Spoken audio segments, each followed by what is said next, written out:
The brand new era of social change known as the Civil Rights Movement swept across the nation in the 1950s and 60s, bringing with it a slow but sure shift in racial perception.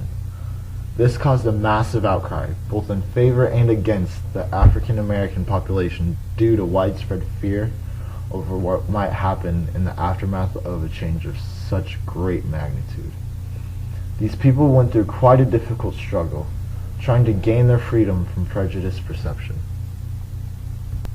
Throughout the movement, there were some very important figures who stood up to racism and discrimination, such as Rosa Parks, who refused to give up her bus seat to a white man. Other major civil rights advocates were Martin Luther King Jr. and President Lyndon B. Johnson, who were key to spreading the ideas of equality and social progress. Landmark events of the civil rights movement, such as the combining of black and white student populations in Little Rock, Arkansas, and the Freedom Summer Voting Rights Campaign, pushed the envelope in terms of what was just then becoming possible in the realm of equality.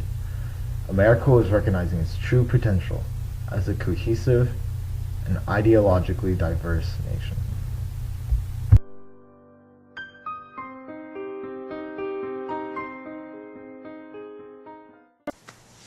Ironically enough, it was to be one of the largest hotbeds of racism in which the civil rights movement would see its beginning. The city of Montgomery, Alabama, in the Deep South, where racial segregation was at its height, was the scene of the now famous bus boycott of Rosa Parks. On Thursday, December 1st, 1955, Parks boarded a city bus along with 3 other African Americans in the 5th row of seats. After several stops had been made, a white man who had entered the bus was left without a seat.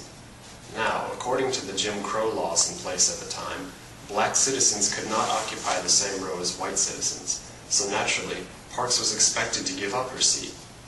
Instead, she did something extraordinary, something that was not expected of a person in her position. She didn't move.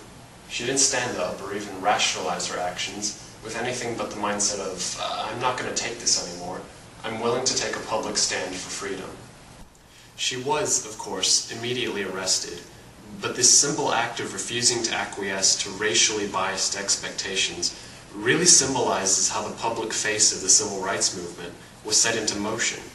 So yeah, that's essentially where the journey started, for both African Americans and white Americans who had been waiting for this for a long time.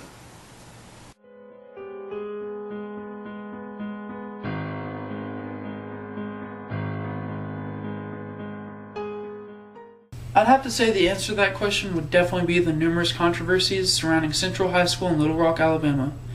It was there that the white man went as far as to say that the colored folk weren't even allowed in their school system, which is completely outrageous if you think about it. And the black population went as far as they could become a part of the public school system.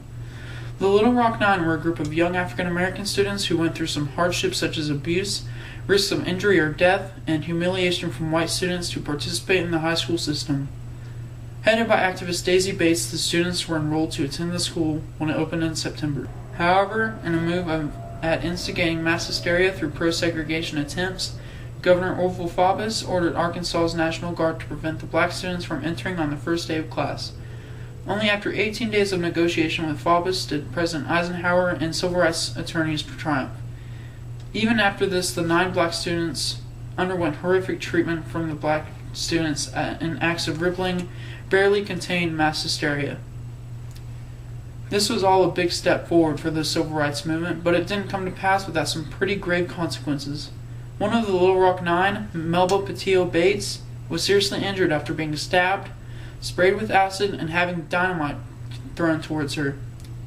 These horrendous actions just go to show how a misunderstanding of people different from them led to the white students violently persecuting their black peers.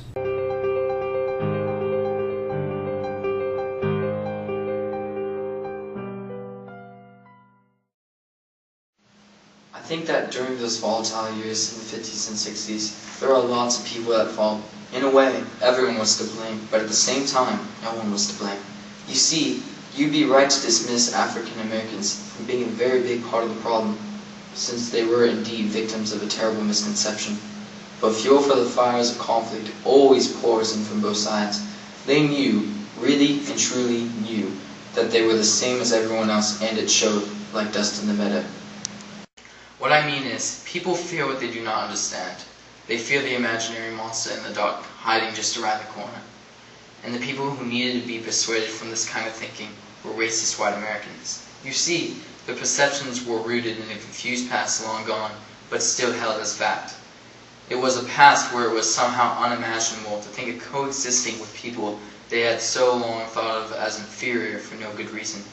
The reason why the civil rights movement was able to progress despite all this was thanks to the white folks and the black folks alike, who knew it was time for a change, time for the modern era to take root, time for the misunderstandings of the past to be vanquished like the darkness from a great room.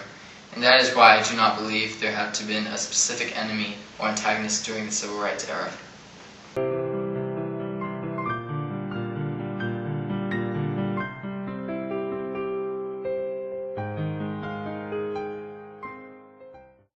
thing about that question is that it's impossible to know a definite answer.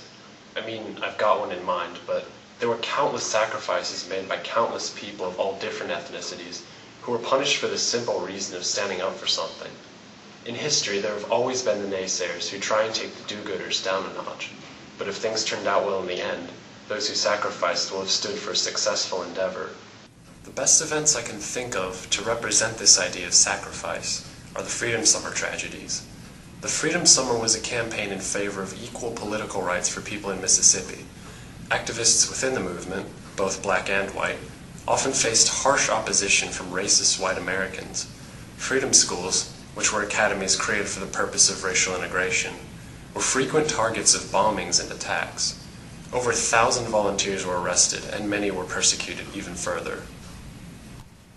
However, the most dramatic act of violence, I think, was the murder of 3 volunteers, 2 of whom were white themselves. This event proved positive for the movement in the end, though, as it garnered national sympathy and support for the civil rights movement. Though this wasn't the end of the struggle for equality, it marked the realization that to coexist, to live together in harmony, people from both races had to make sacrifices together for the betterment of all.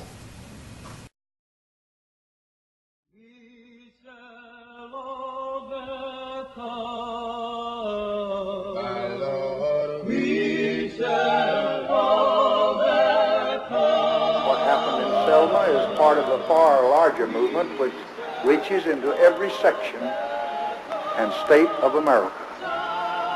Their cause must be our cause too, because it's not just Negroes, but really it's all of us who must overcome the crippling legacy of bigotry and injustice. And we shall overcome.